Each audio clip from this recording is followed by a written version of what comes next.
اب بھائیو قبرستان جانے کی دعا، اس کا بھی حکم فرمایا گیا صحیح مسلم میں انٹرنیشنل نمبرنگ کے مطابق 2259 نمبر حدیث ہے.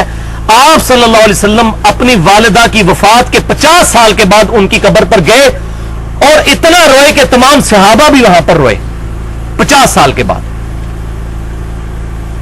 اور وہاں پر صلی اللہ علیہ وسلم نے ارشاد فرمایا تھا کہ قبروں پر جایا کرو تاکہ آخرت کی یاد آئے. میں نے تمہیں پہلے منع کر دیا تھا لیکن اب تمہیں حکم دیتا ہوں کہ قبروں پر جاؤ تاکہ آخرت کی یاد آئے. تو قبروں پر جانا ہے آخرت کی یاد کے لیے، کسی قبر والے سے مسئلہ حل کروانے کے لیے نہیں، بلکہ اس کا مسئلہ حل کرنے کے لیے، اس کے لیے دعا کرنے کے لیے. اور صحیح مسلم میں انٹرنیشنل نمبرنگ کے مطابق 2256 نمبر حدیث ہے کہ اما عائشہ رضی اللہ تعالیٰ عنہ کہتی ہیں، بڑی ڈیٹیل حدیث ہے لیکن میں کچھ حصہ اس کا بیان کرتا ہوں، کہ آپ صلی اللہ علیہ وسلم میرے ساتھ بسترے پر لیٹے ہوئے تھے. آپ نے گمان کیا کہ میں سو گئی ہوں، تو آپ صلی اللہ علیہ وسلم چپکے سے اپنے بسترے سے نکلے اور اہل بقی کی طرف گئے، بقی قبرستان میں رات کے آخری پہر. اور اما عائشہ کہتی ہیں آپ اکثر چلے جایا کرتے تھے رات میں قبرستان. وہاں پر گئے آپ صلی اللہ علیہ وسلم اور آپ صلی اللہ علیہ وسلم نے 3 دفعہ ہاتھ اٹھا کر قبرستان میں دعا کی. یہ مردہ دفناتے وقت نہیں، یہ اکثر لوگوں کے پیٹ میں درد ہوتی ہے تھی، قبر پہ جا کے ہاتھ نہیں اٹھا سکتے، قبر پہ جا کے قبلہ رخ ہو کر ہاتھ اٹھا کے دعا کرنی چاہیے. مسند المستدرک للحاکم میں صحیح سند کے ساتھ حدیث ہے، ابو داؤد ترمذی میں بھی ہے لیکن وہ روایت ضعیف ہے. صحیح سند ہے المستدرک للحاکم میں کہ آپ صلی اللہ علیہ وسلم نے فرمایا تمہارا رب حیا فرماتا ہے اس شخص سے جو ہاتھ اٹھا کر اللہ کے حضور دعا کرتا ہے کہ اس کو واپس محروم لوٹائے. جیسے فقیر ہاتھ اٹھاتا ہے، آپ صلی اللہ علیہ وسلم اللہ تعالیٰ حیا کرتا ہے کہ اس کے ہاتھوں کو واپس، لہذا ہاتھ اٹھا کے دعا کرنا ہی زیادہ افضل ہے. اور الادب المفرد میں امام بخاری رحمۃ اللہ علیہ صحیح سند کے ساتھ لے کر آئے ہیں کہ عبداللہ ابن زبیر اور عبداللہ بن عمر رضی اللہ تعالی عنہما جب دعا مانگا کرتے تھے تو اپنے دونوں ہاتھ چہرے پر بھی پھیرا کرتے تھے. یہ امام بخاری لے کر آئے الادب المفرد میں، پوری کتاب لکھی ہے انہوں نے آداب پر. لہذا یہ جو علماء عرب کہتے ہیں کہ یہ چہرے پر ہاتھ پھیرنا بدعت ہے، تو یہ بات کرنا بدعت ہے کہ چہرے پر ہاتھ پھیرنا بدعت ہے. چہرے پہ ہاتھ پھیرنا سنت ہے دعا کے بعد، اور امت کا اجماع ہے.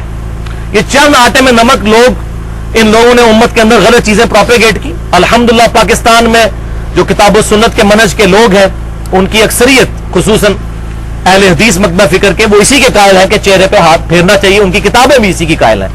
تو یہ چند علماء عرب نے یہ اگر فتویٰ دیا تو ان کا ذاتی عمل ہے. تو الادب المفرد میں صحیح سند کے ساتھ یہ روایت موجود ہے.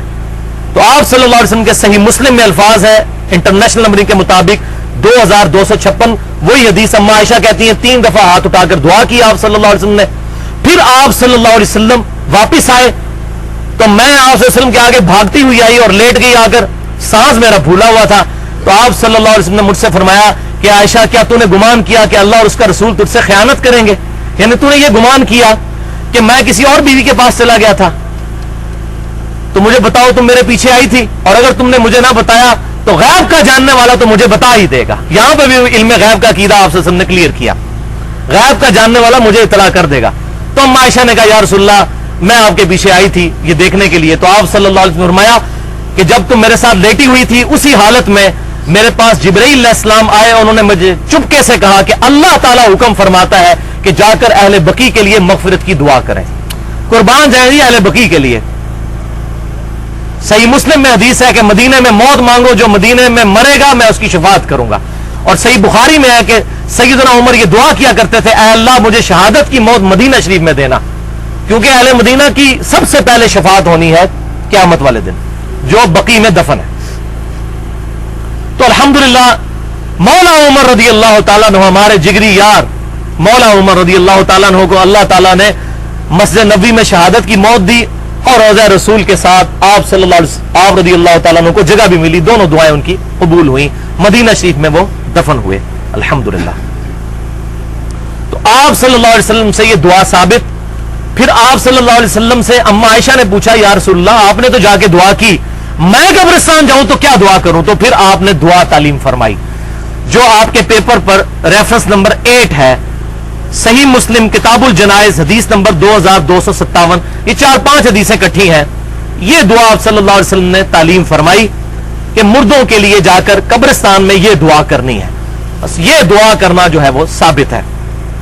اور ظاہر ہے ذکر اور درود ساتھ پڑھنا وہ تو ہے ہی ہے دعا کی قبولیت کے لیے. جو جامعہ ترمذی میں حدیث ہے، جو ذکر اور درود پڑھ کر دعا کرتا ہے اللہ تعالیٰ اس کی دعا کو قبول کرتا ہے. 593 نمبر حدیث ہے انٹرنیشنل نمبرنگ کے مطابق. تو یہ دعا آپ صلی اللہ علیہ وسلم نے تعلیم فرمائی. اس سے یہ بات پتہ چلی کہ عورتیں بھی شرعی پردے کا خیال رکھتے ہوئے قبرستان جا سکتی ہیں، بلکہ ان کو جانا چاہیے، مزاروں پر نہیں، قبرستان. کیونکہ اما عائشہ کو یہ تعلیم فرمائی. وہ جو حدیث ہے وہ زوار القبور کے لیے ہے جامعہ ترمذی میں، کہ آپ صلی اللہ علیہ وسلم نے لعنت فرمائی ہے ان عورتوں پر جو کثرت کے ساتھ قبروں پر جاتی ہیں. زوار القبور، جو کبھی کبھار جاتی ہیں ان کے لیے نہیں ہے. اور وہاں پر امام ترمذی نے پھر لکھا ہے کہ یہ حدیث محدثین کے نزدیک منسوخ ہے، یا اس کا مطلب یہ ہے کیونکہ اما عائشہ قبرستان جایا کرتی تھی. جامعہ ترمذی میں ہے کہ اما عائشہ کے جب بھائی فوت ہوئے عبد الرحمن بن ابی بکر رضی اللہ تعالیٰ عنہ، تو وہ ان کی قبر پر گئیں اور جا کے ان کے لیے دعا بھی کی. صحیح سند کے ساتھ ہے. تو یہ دعا یاد کر لیں صحیح مسلم کی. اس پہ میں نے پورا لیکچر دیا ہے ربیع الاول پر، مسئلہ نمبر 63 کے نام سے، 2.25 گھنٹے کا، ولادت مصطفیٰ صلی اللہ علیہ وسلم اور رسول اللہ کی آخری وصیتیں. اس میں قبروں سے ریلیٹڈ سارے احکامات اور قبروں پر یہ جو غیر اسلامی نظریات چل رہے ہیں ان کو میں نے ایڈریس کیا ہے. یہاں آج محل نہیں. السلام علیکم اہل الدیار من المؤمنین والمسلمین وَإِنَّا إِن شَاءَ اللَّهُ بِكُمْ لَلَاحِقُونَ نَسْأَلُ اللَّهَ لَنَا وَلَكُمُ الْعَافِيَةَ.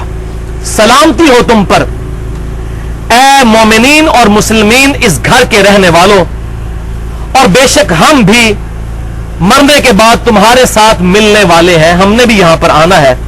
ہم اللہ تعالیٰ سے تمہارے لیے بھی اور اپنے لیے بھی عافیت کا سوال کرتے ہیں.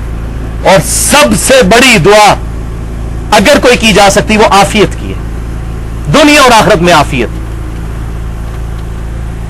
الحمدللہ. تو یہ دعا بھی یاد کر لیں. میں نے بھی الحمدللہ کافی عرصہ پہلے یہ دعا یاد کی تھی.